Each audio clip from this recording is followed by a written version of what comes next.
How big? So this is a question I've been getting a lot from landlords who are trying to figure out how much flex space they need to put in their building. And we're all very used to the 2,000 square meters is what's required for a profitable co-working business, right?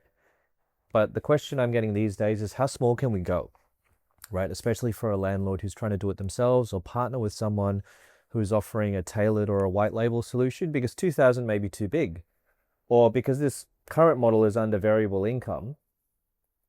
At the end of the day, that's risk exposure to a degree for that landlord if they're paying for the fit out, if they're also entering into a management style agreement. Ooh. So the question is, how big or how small can we go? And the reason 2,000 square meters plus has been quite common, is because that's where you get the economies of scale, right? Because there's a lot of costs that are actually fixed in the model when you think about it. Like you've got your staff, you've got your tech, you've got your marketing, all that kind of stuff. And that's a fixed cost that after a certain quantum of space still stays fixed, right? Which is why when you go to 3,000 square meters or even 4, it's kind of like a game of greed. You've got a very high percentage of margin. So I actually think today, moving forward, like this market, you're probably going to see less and less of these really big 3,000, 4,000 square meter sites, because even though it looks great on a spreadsheet, in this current market, that's also still a little bit too much risk for a lot of these larger operators, even though there's a ton of margin when you get that big. So the question is, how small can you go? Now, with artificial intelligence and with the way that you can really streamline operations these days and figure out how to really get that OPEX down, we've been delivering sites as the JLL Flex team for around 1,300 square meters and still achieving or forecasting to achieve a market rent equivalent, right? So you can get them smaller than the 2,000. So it's really about what you want to put in that space, especially when you're starting to get into the 12. That was a loud one, buddy. The 1,200 square meter mark. So it's still around that size if you're expecting a market rent equivalent. You can go even smaller though. Like I would say a 600 square meter-ish kind of target range, if the whole point of the flex space is not to build a commercial co-working operation, but it's for tenant retention and attraction, right? If you want to be putting stuff in there that the tenants are asking for or you think is going to differentiate your building, whilst also achieving some form of income to cover outgoings and maybe a percentage of the rent. So even if this square is call it a 600 to 800 square meter floor plate. It's hard to write when you move around a lot. You cute little bugger. 600 to 800 square meter floor plate, right? There's a danger if you just kind of fill it with all of these beautiful meeting rooms. Yeah, we'll have a big boardroom, a nice event space, all that kind of stuff. Because even though it looks good on a spreadsheet, those type of bookable spaces are booked on a per hour basis, which is very cheeky to forecast at a very high utilization rate, no matter how good of an experience you provide, right? That floor plate is still going to require a certain element, I'd say, of private offices or suites.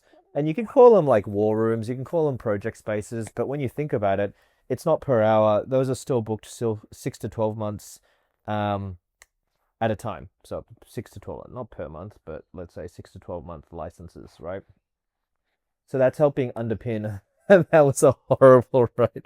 That's helping you underpin that income for that space. So you're still going to have an element of those bookable rooms within that floor plan. I think an important point to raise though, and this is where the term flex is starting to become, it's going on different paths of definition. When you start going this small, what have I done here? I don't want to rub that out. When you start going this small, you got to start asking yourself, there's two things that you might be sacrificing. One is experience, and the other is hospitality, right? 1 and 2. So if you're really kind of flogging the hospo angle, you're still probably going to need 2,000 square meters of space or 1,200 square meters if you want an operator to come in and to do it right, because all of that income coming from those bookable desks, they're going to help underpin the staff that are providing that experience. When you go smaller, because you don't want to, I guess, expose your asset to a large amount of space under a management agreement style model, you might have to manage expectations that it'll turn into a self-service style space because you're leveraging artificial intelligence or concierge services, and the tenants really take care of themselves, but they've got all the rules that they've asked for. Whether it's the right size boardrooms, an event space, a media room, all of those kind of things. You still might staff it. And if you do, then the flex might need a bit of help from you as an owner. So it could turn into outs. So positive outs, meaning that some of the costs of that flex P&L could go into outgoings because they're things that the tenants are asking for, which means that, it'll start looking profitable again. And we're not talking about a lot. It could be like, 5, 10, even, a couple of bucks a square meter. Everything helps.